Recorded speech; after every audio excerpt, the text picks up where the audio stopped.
sekalian rahimakumullah, marilah kita lanjutkan kajian tafsir Al-Munir, yaitu lanjutan surah Al-Baqarah ayat 284. Ayat ini sering kita baca, kita jadikan wirid setiap pagi dan juga setiap petang, di mana Profesor Dr. Wahbah Suhaili selaku penulis tafsir ini memberikan judul di ayat ini adalah kepunyaan Allah lah segala apa yang ada di langit dan apa yang ada di bumi.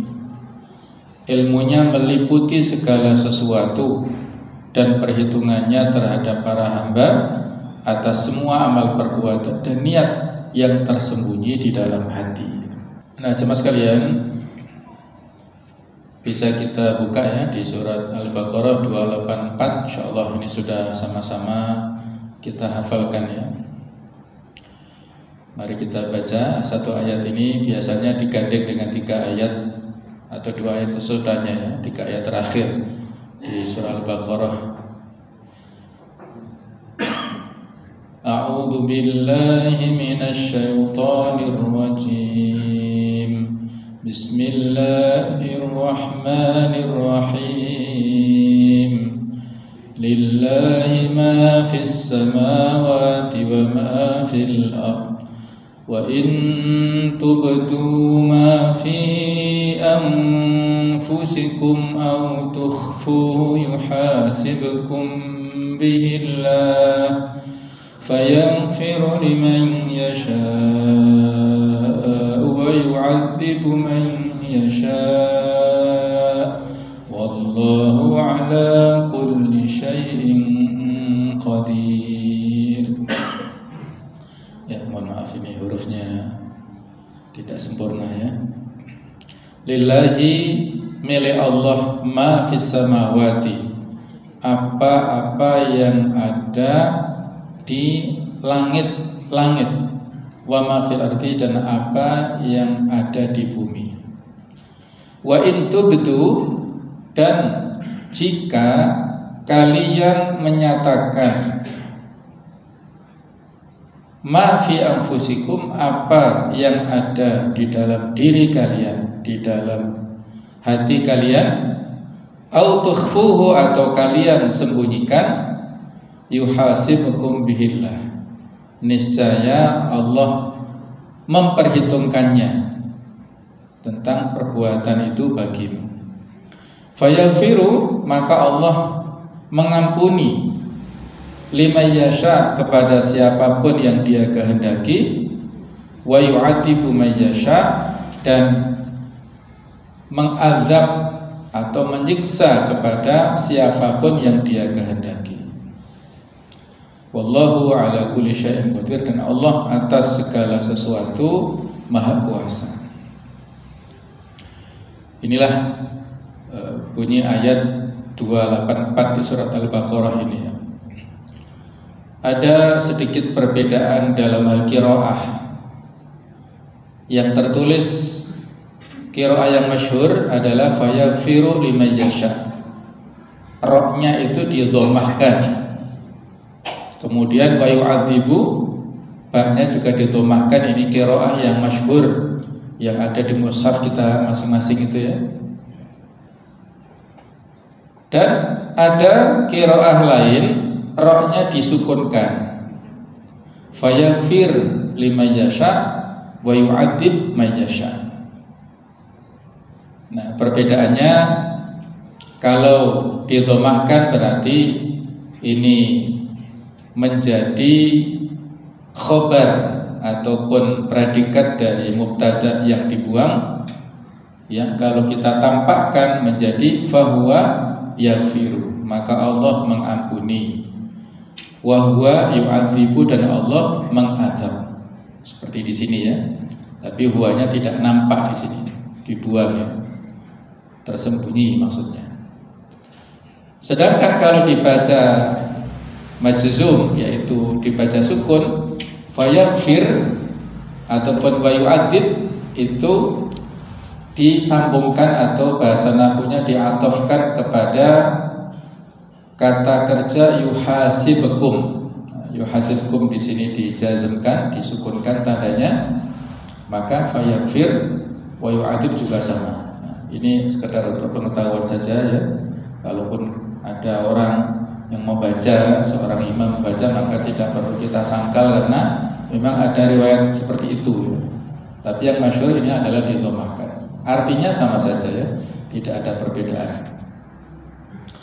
Nah, jamaah sekalian, munasabah kesesuaian antara ayat ini dengan ayat-ayat yang sebelumnya adalah bahwa ayat ini merupakan penyempurna bagian akhir dari kedua ayat sebelumnya, yaitu yang berbunyi wallahu bikulli syai'in alim dan wallahu bima ta'maluna alim. Jadi ada kemiripan ya di akhir-akhir ayat ini yang mempertegas ya bahwasanya Allah Maha mengetahui. Sekaligus menjadi dalil akan ilmu Allah Subhanahu wa taala. Pengetahuan Allah taala yang meliputi segala sesuatu. Karena zat yang Maha memiliki dan menciptakan sesuatu, maka sudah pasti dia juga mengetahuinya. Kalau boleh kita permisalkan ada produk kendaraan tertentu, pabriknya di mana, produsennya di mana, maka yang paling tahu tentang cara mengoperasikan kendaraan itu, rahasianya apa, perawatannya bagaimana adalah produsennya ya.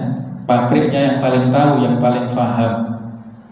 Nah, Allah Ta'ala yang memiliki dan menciptakan alam raya ini, lillahi ma fis samawati wa ma fis samawati wa ma fil ardi tadi, Allah mempertegas Allah lah yang menciptakan, Allah lah yang memiliki semua apa yang di langit dan di bumi, maka tentunya yang memiliki dan menciptakan itu pasti Maha tahu dengan apa yang diciptakannya.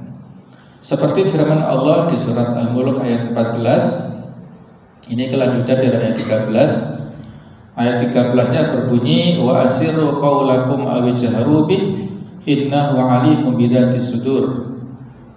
Wa asirru qaulakum, dan rahasiakanlah apa yang kalian ucapkan atau nyatakanlah, niscaya Allah mengetahui apapun yang tersimpan di dalam dada setiap manusia. Kemudian kelanjutannya ayat ini, ala ya'lamu man khalaq wa huwal latiful khabir. Apakah pantas Allah yang menciptakan itu tidak mengetahui, dan dia adalah zat yang maha halus lagi maha mengetahui.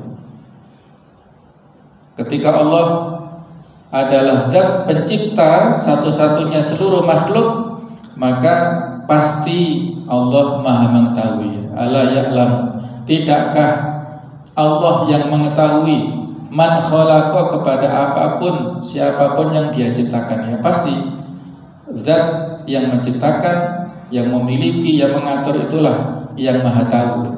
Ini pertanyaan yang tidak perlu dijawab, tapi merupakan penegasan, karena jawabannya adalah bala, betul ya Allah, Engkaulah zat yang Maha tahu atas segala sesuatunya.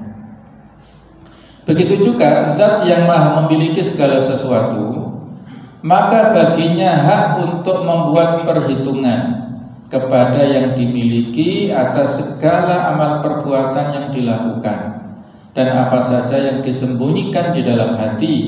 Di antaranya adalah menyembunyikan kesaksian. Karena ini kelanjutan dari ayat sebelumnya tentang masalah persaksian, maka ini lebih khusus adalah tentang masalah kesaksian. Apakah jujur ataukah bohong orang yang bersaksi, dia menyampaikan kebenaran atau menyembunyikannya, semua itu ada perhitungannya.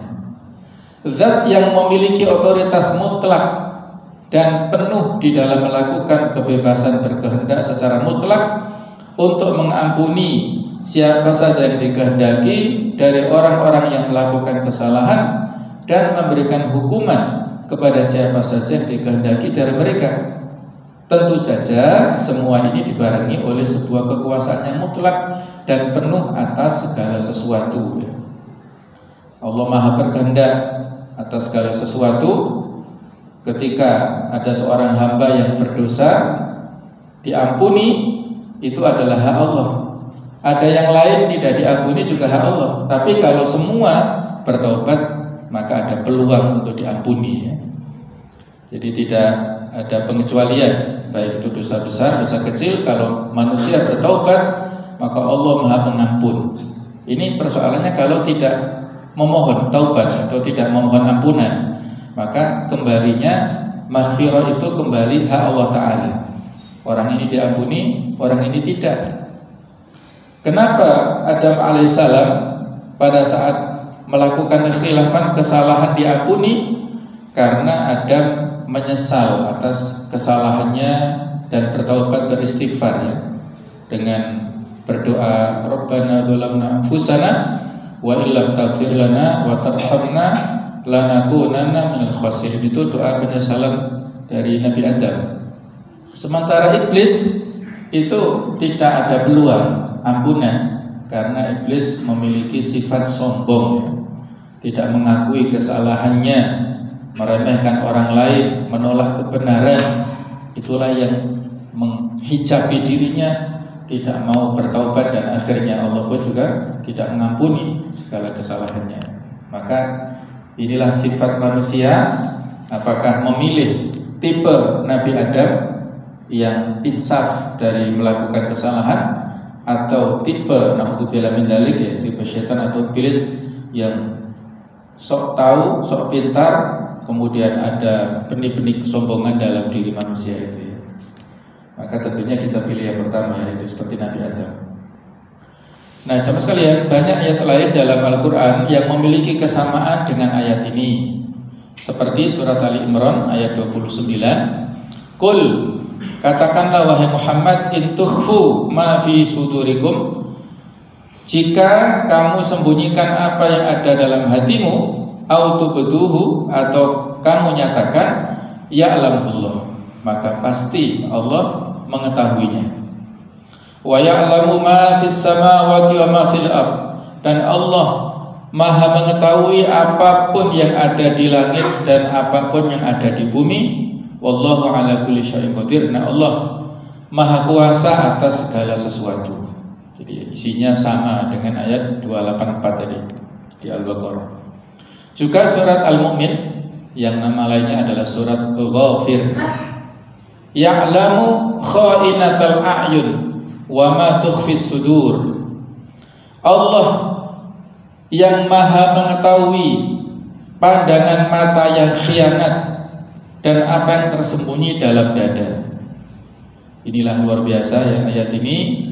Allah mengetahui pengkhianatan mata, yang mana mata ini harusnya untuk kita gunakan dalam kebaikan, untuk tilawatul Quran, ya, untuk mengaji, untuk membaca buku, ya, untuk menikmati hal-hal yang baik. Tapi ternyata banyak di antara kita yang berkhianat dengan matanya, ya. Kha'inatul a'yun ini. Sehingga ada seorang remaja, ya, remaja yang hafidz Quran. Dia masih muda, ya, masih anak-anak usia SD lah, ya. Kebetulan diberikan ujian Allah Ta'ala, matanya tidak bisa melihat. Di Mesir anak muda ini, ya, remaja ini Mesir. Tapi dia semangat untuk menghafal Qurannya luar biasa. Ketika dia berhasil hafal 30 juz di antara acara yang, ya, di televisi, dia diundang untuk memberikan testimoninya, persaksian bagaimana pengalamannya dan lain-lain.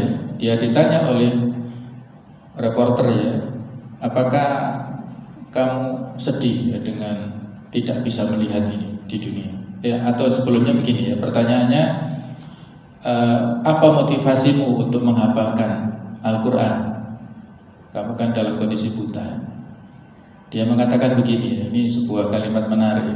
Saya buta di dunia, ini cobaan dari Allah, saya terima dengan ridha. Dan saya tidak ingin nanti dikumpulkan Allah Ta'ala dalam keadaan buta. Saya sudah buta di dunia, saya tidak ingin buta di akhirat juga.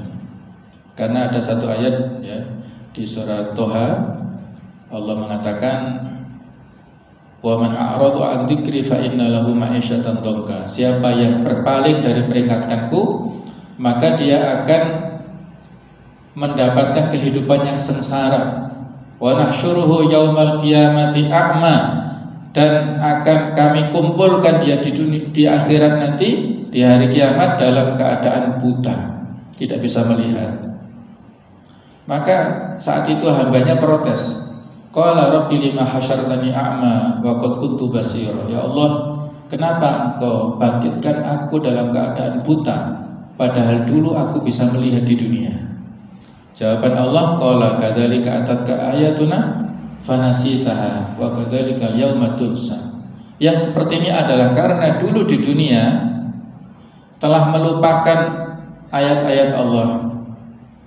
Telah datang kepadamu ayat-ayat Allah, baik itu yang tertulis dalam Al-Quran, yang nampak di alam nyata, tapi kamu nggak mau membacanya, kamu nggak mau menghayatinya, tidak mau mendapatkan ya peringatan-peringatan Allah, tidak digubris ya, tidak diperhatikan.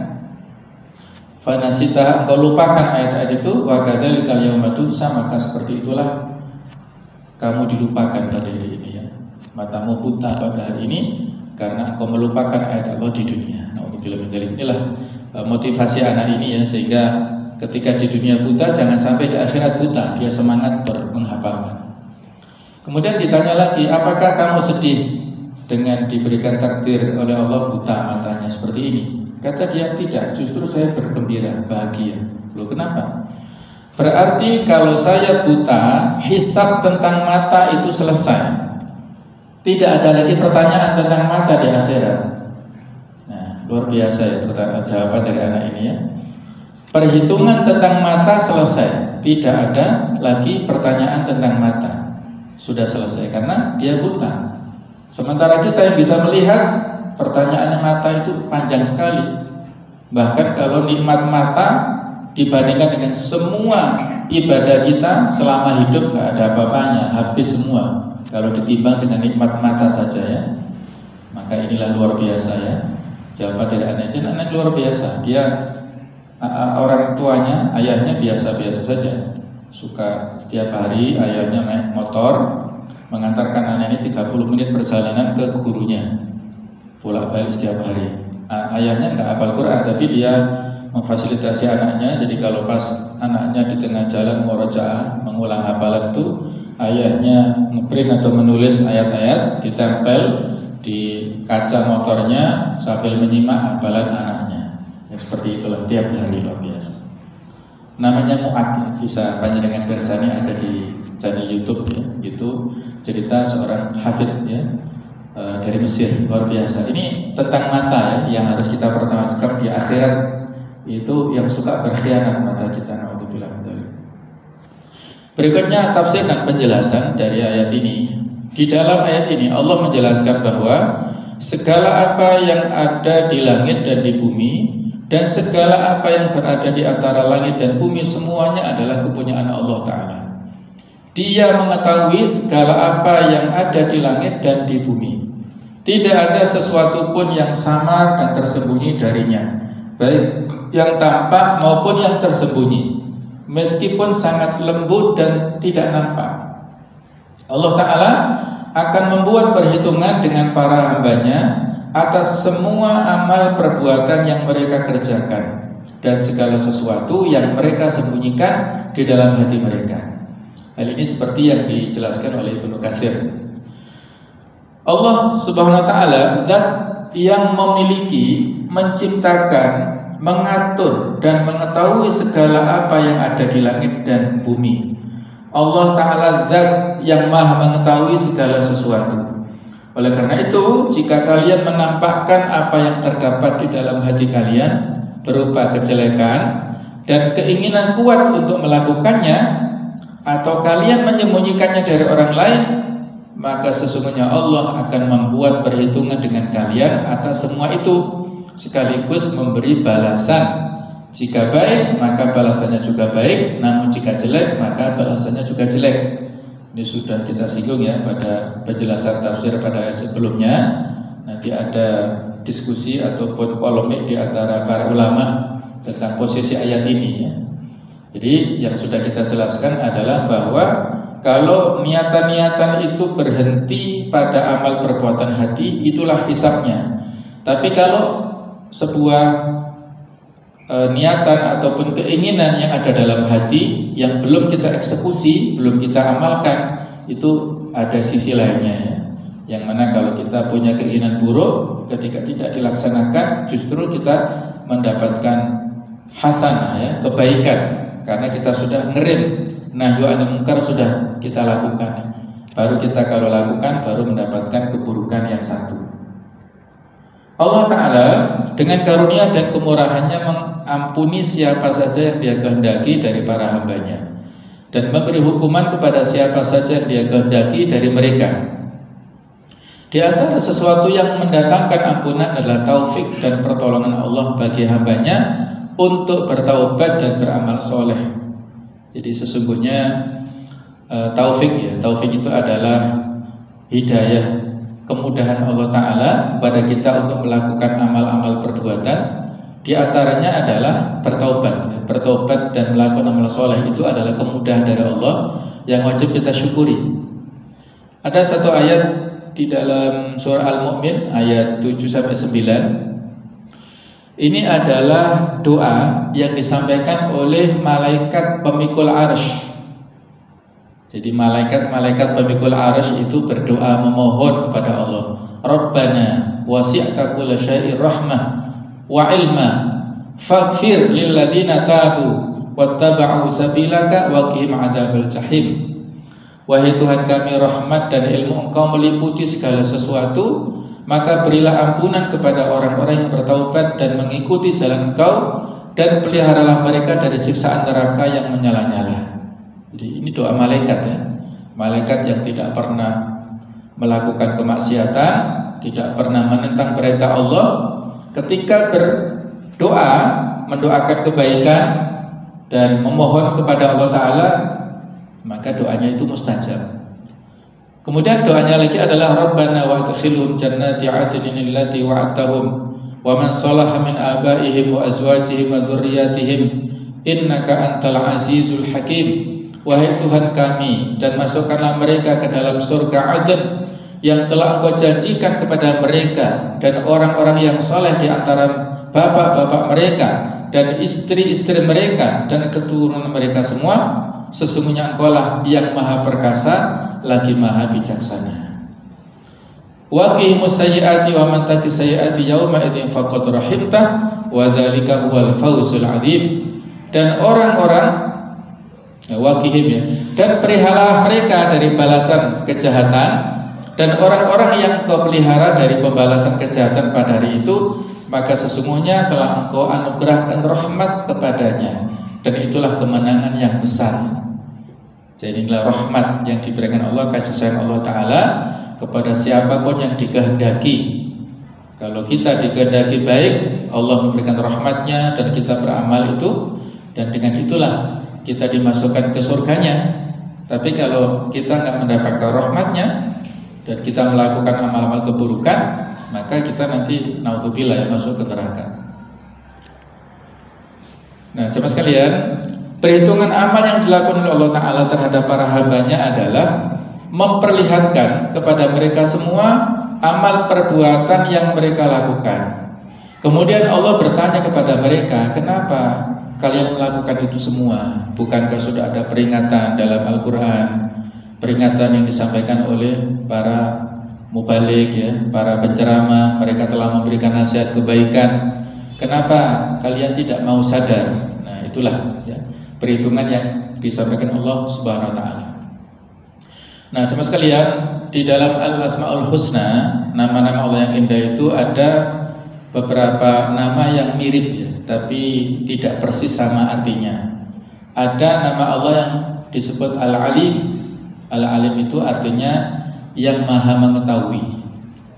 Al-Khabir ini mirip tapi tidak sama. Al-Khabir ini maha mengetahui secara detail, lebih detail lagi. Yang tersembunyi, yang tidak dinyatakan, itu Allah Maha Khabir. Biasanya ada Alimun Khabir. Allah maha mengetahui, lagi sangat maha mengetahui secara detail.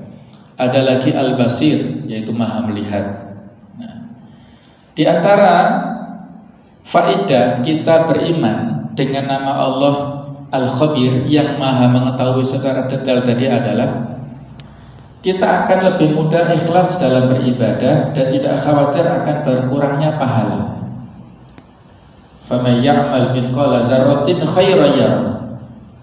Jadi kebaikan yang kita lakukan sebiji dzarrah, dzarrah itu kan atom atau yang partikel yang lebih kecil lagi, kalau ada lebih kecil dari atom apa, itu Allah Maha tahu.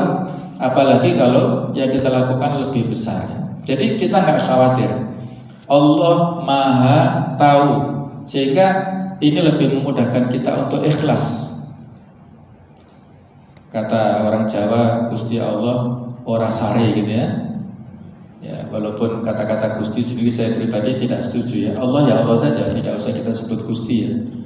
Jadi Allah itu tidak pernah la ta'khudhuhu sinatun wa la naum. Di dalam ayat kursi itu Allah tidak pernah mengantuk, tidak pernah tidur sama sekali. Jadi Allah Maha tahu dengan apa yang kita lakukan, maka ini lebih menjadikan kita ikhlas dalam beribadah, tidak khawatir akan berkurangnya pahala. Yang kedua adalah menjadikan kita tenang dan husnudzon kepadanya atas segala keputusannya.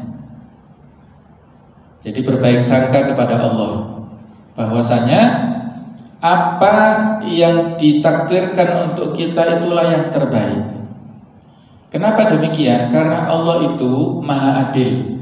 Itu yang harus kita tanamkan ya. Allah itu Maha Adil, tidak pernah mendolimi siapapun.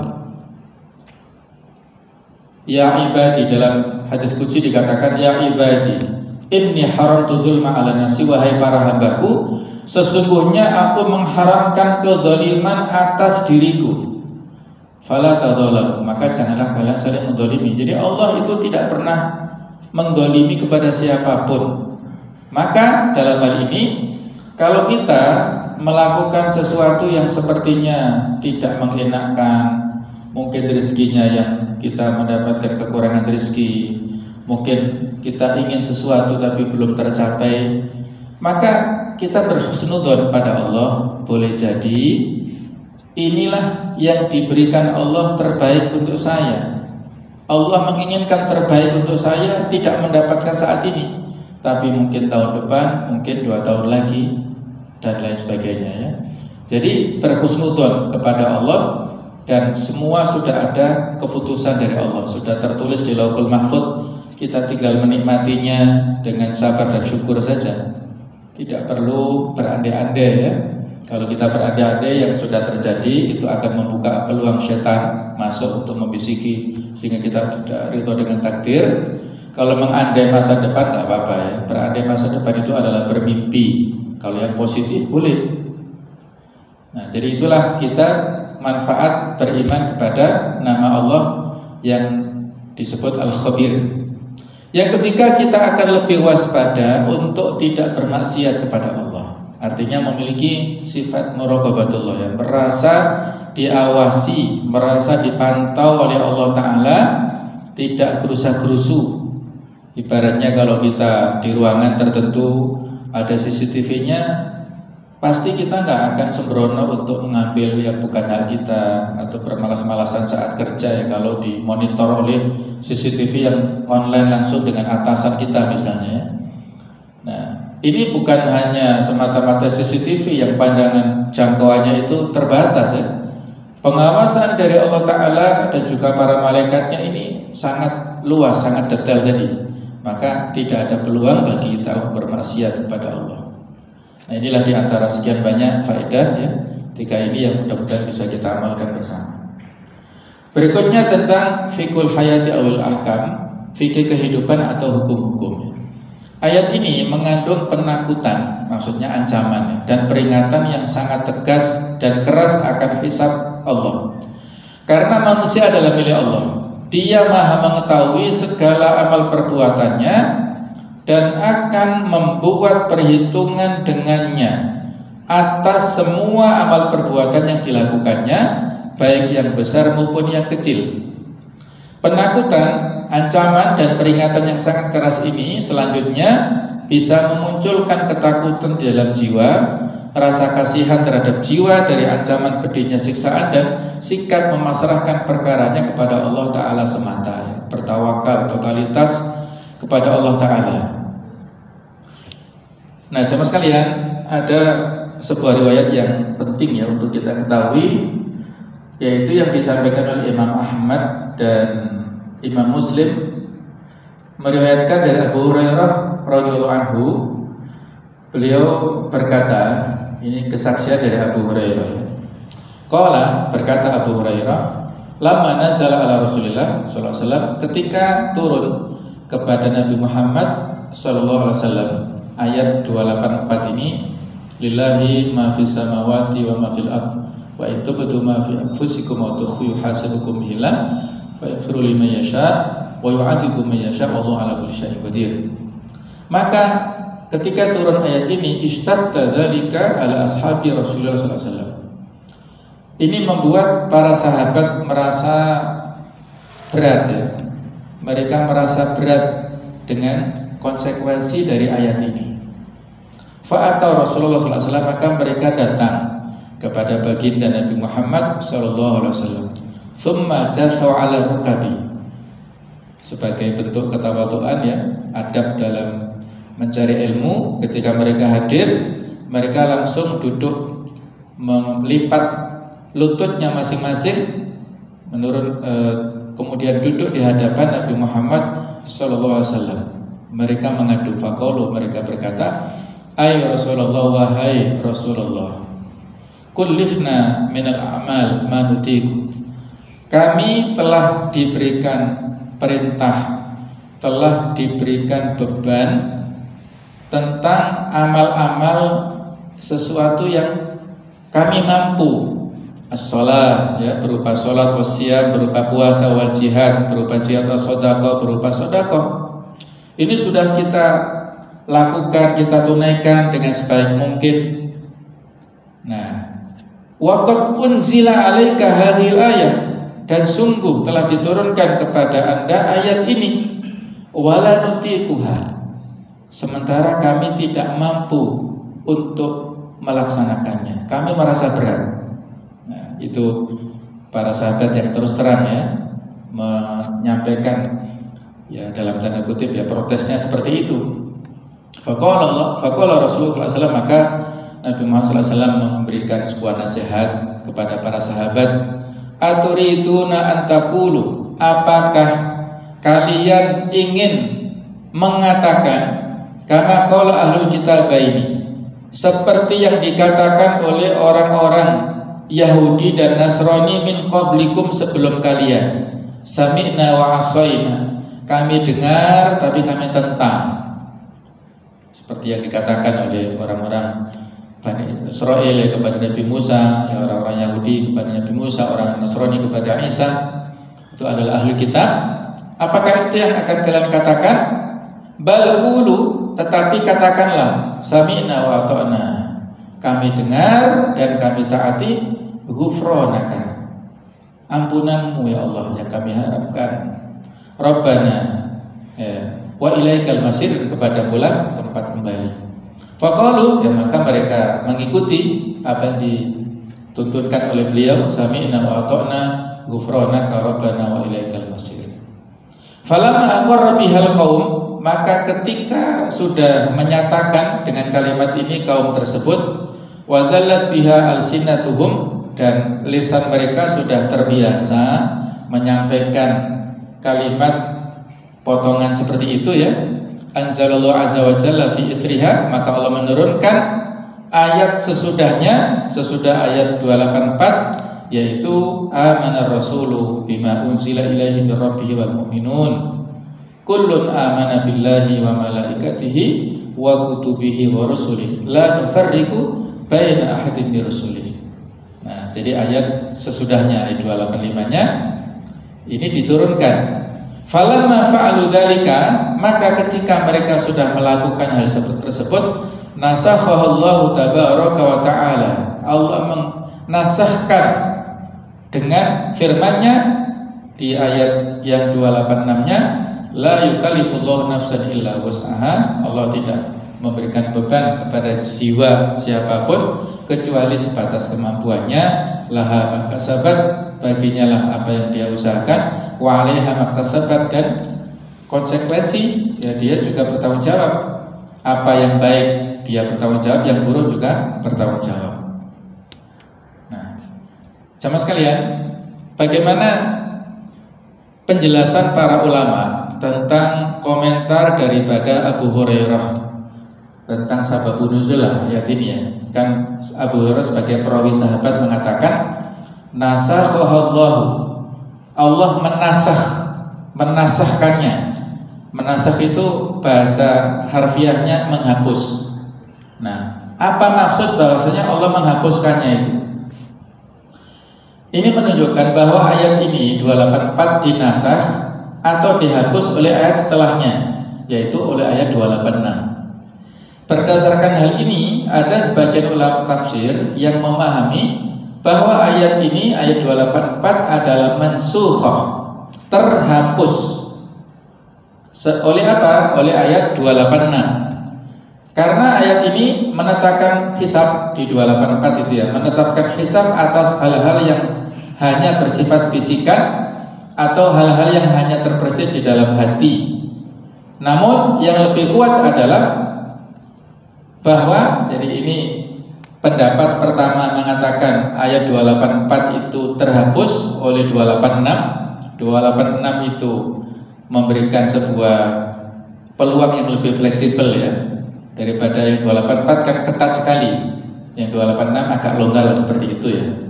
Namun ini pendapat kedua, yang lebih kuat adalah bahwa ayat ini tidak dinasakh.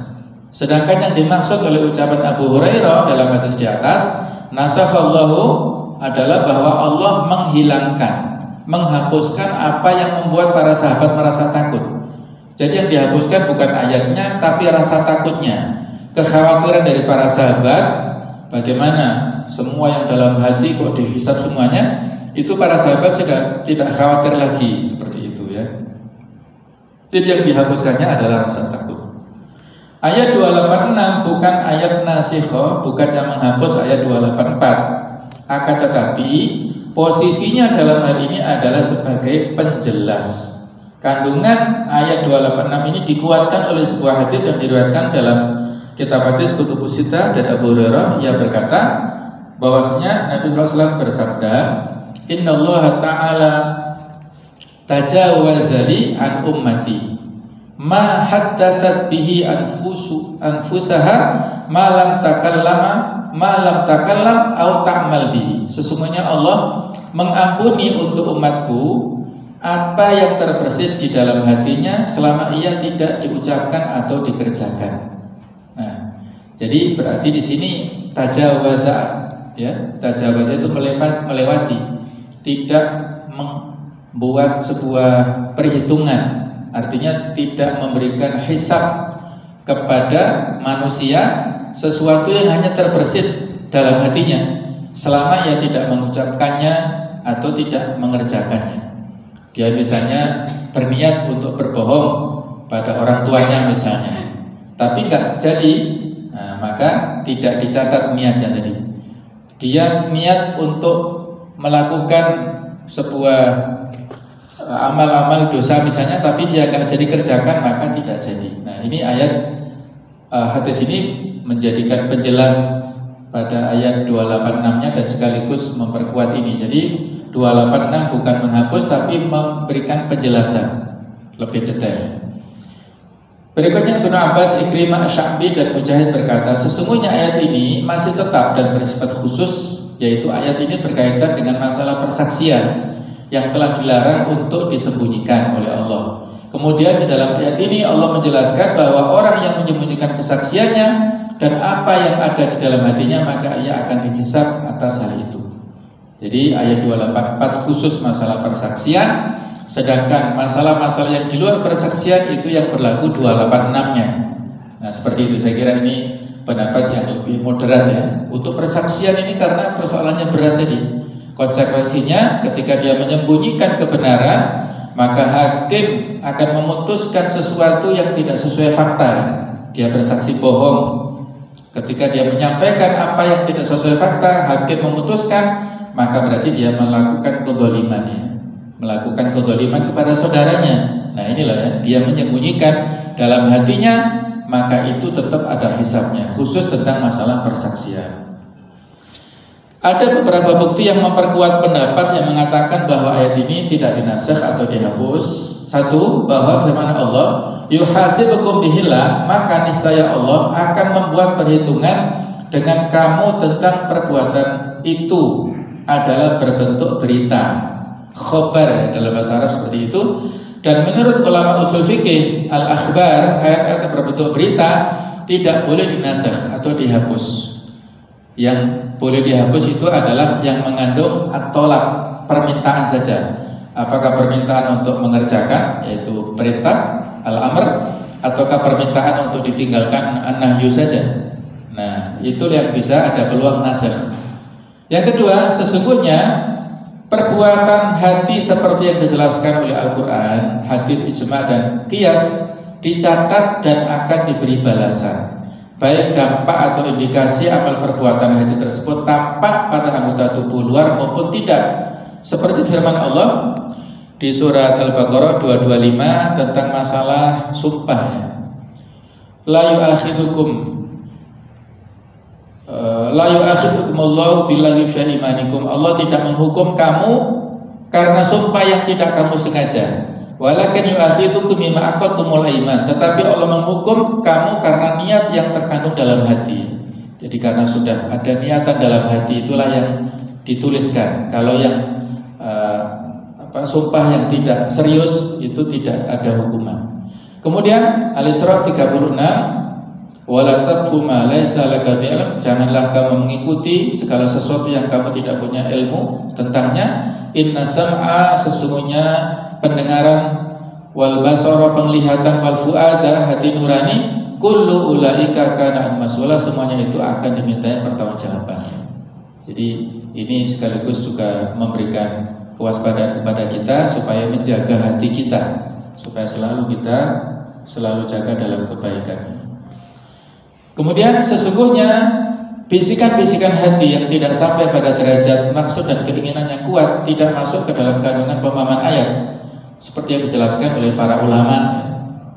Kalau tidak finish di dalam hati, maka tidak ada hisabnya. Tapi kalau finish di hati, yang kita contohkan pertemuan dulu adalah hasad. Hasad kan perbuatan hati ya. Itu kalau hanya hatinya saja hasad, itu sudah ada hisabnya. Yang keempat, sesungguhnya memerintahkan sesuatu di luar batas kemampuan bertentangan dengan hikmah Tuhan Allah Subhanahu wa taala. Yang kelima, makna an-naskhu, yaitu mengubah suatu hukum tidak tepat jika dikaitkan dengan perubahan maslahat orang-orang mukallaf. Karena apa yang ada di dalam jiwa tidak mengalami perubahan dan tidak terdapat perbedaan karena perbedaan dan perubahan kondisi dan waktu. Jadi rupanya ini penulis ya memperkuat pendapat yang kedua tadi ya, tidak ada nasakh dalam ayat ini. Adapun pendapat beberapa sahabat dan tabi'in yang mengatakan adanya an-naskhu dalam ayat ini, maka hal ini sesuai dengan tingginya tingkat keberagaman dan kesempurnaan iman mereka, sehingga mereka melihat bahwa bisikan-bisikan tidak baik yang muncul dalam hati termasuk amal yang akan dihisab. Hal ini dikarenakan mereka ingin mensucikan diri dari segala bentuk indikasi dan pengaruh perbuatan dosa. Oleh karena itu dikatakan bahwa kebaikan-kebaikan orang soleh merupakan kejelekan orang terdekat kepada Allah Ta'ala. Kebaikan orang soleh merupakan kejelekan orang terdekat kepada Allah. Jadi perasaan susah dan merasa berdosa yang dirasakan oleh mereka ketika di dalam hati mereka muncul bisikan-bisikan tidak baik, termasuk kategori kesempurnaan, pensucian diri, dan pengakuan akan keteledoran dan kelemahan mereka. Generasi salafus saleh kita ini luar biasa ya. Mereka memiliki rasa takut, khasyah, kekhawatiran yang luar biasa. Mereka tidak pernah ujub, tidak pernah merasa bangga dengan amal-amalannya, bahkan merasa kurang terus-menerus. Jadi bisa kita pahami ya. Karena kekhawatiran mereka itulah sehingga mereka sangat khawatir jangan-jangan yang tersembunyi dalam hati itu sudah menjadi hisab nanti dan menjadi pengaruh dalam hatinya, mempengaruhi kondisi fisiknya, keimanannya dan lain sebagainya. Jadi itulah kondisi-kondisi para salafus saleh kita dulu. Mereka ini luar biasa ya. Keimanan mereka itu luar biasa, tapi mereka tidak pernah merasa ujub dan apalagi takabur ya. Mereka sangat rata-rata memiliki kekhawatiran, punya penyakit nifak dalam diri mereka. Ada seorang tabi'in yang bernama Ibnu Abi Mulaikah, dia berinteraksi dengan kurang lebih 30 sahabat. Itu rata-rata yang ditemui oleh Ibnu Abi Mulaikah ini sama statementnya, bahwasanya para sahabat ini merasa imannya tidak sekuat Jibril dan Mikail. Kemudian mereka merasa bahwasanya ada kekhawatiran ya, dalam berdirinya benih-benih kemunafikan, penyakit nifak. Sama-sama rata-rata seperti itu yang dirasakan oleh para sahabat ya. Padahal mereka kita tahu generasi terbaik, tapi ketawaduannya luar biasa, tidak merasa imannya tinggi, tidak merasa imannya kuat, dan khawatir jangan-jangan ada penyakit nifak. Di antara sahabat yang tahu rahasia para sahabat yang lain itu adalah Hudzaifah bin Yaman. Itu adalah disebut sahibu sirri Rasulillah, yaitu intelijennya Rasulullah gitu ya. Orang yang paling tahu tentang rahasia para sahabat. Dia punya catatan, si fulan munafik, si fulan aman, si fulan ini itu punya catatan. Nah, sehingga kalau ada orang meninggal, kemudian Hudzaifah ini ikut mensolati berarti aman, orang ini muslim ya. Tapi kalau ada orang yang meninggal, Hudzaifah nggak ikut mensolati, hati-hati, bisa jadi yang meninggal ini kafir, munafik tadi ya. Nah, tapi itu dirahasiakan, dia nggak mengumumkan ya. Nah, Umar bin Khattab itu kita tahu ya, beliau luar biasa kontribusinya kepada Islam, tapi khawatir. Pernah satu saat menemui langsung kepada Hudzaifah, Hudzaifah, aku ingin melihat catatanmu. Siapa-siapa yang munafik, jangan-jangan aku masuk ke dalamnya. Hudzaifah nggak boleh, ini amanah Rasulullah, nggak boleh dikasih tahu. Coba tunjukkan saja, bacakan saja siapa-siapa. Tetap nggak boleh. Jadi diminta catatannya nggak boleh, membacakannya juga nggak mau. Terus akhirnya pertanyaan ketiga dari Umar, apakah aku termasuk golongan orang munafik? Kata Hudzaifah, tidak. Anda nggak termasuk. Nah, baru seperti itu aman ya. Khalifah Umar baru merasa nyaman dan merasa aman ya, karena nggak masuk di antara orang-orang munafik. Inilah sama sekalian para sahabat yang kondisi iman dan amal solehnya seperti itu saja sangat khawatir. Apalagi kita yang jauh dengan masa risalah, ibadah kita pas-pasan, iman kita juga pas-pasan ya. Maka tidak ada yang bisa kita banggakan, tidak ada yang patut kita jadikan sebagai sarana untuk ujub, apalagi sombong di hadapan orang lain ya, itu tidak ada. Maka marilah kita sering-seringnya memohon ampun kepada Allah Subhanahu wa taala dan berhusnudzon kepada Allah, kemudian kepada orang-orang yang lain yang di sekitar kita. Mudah-mudahan Allah Ta'ala menjaga hati kita semuanya dari segala macam penyakit hati dan mengkondisikan supaya kita terus-menerus dalam kebaikan. Mudah-mudahan kita istiqomah dalam kebaikan sampai kita menghadap Allah Ta'ala dalam keadaannya husnul khotimah. Amin ya rabbal alamin. Subhanakallahumma wa bihamdik asyhadu an la ilaha illa anta astaghfiruka wa atubu ilaik. Wassalamualaikum warahmatullahi wabarakatuh.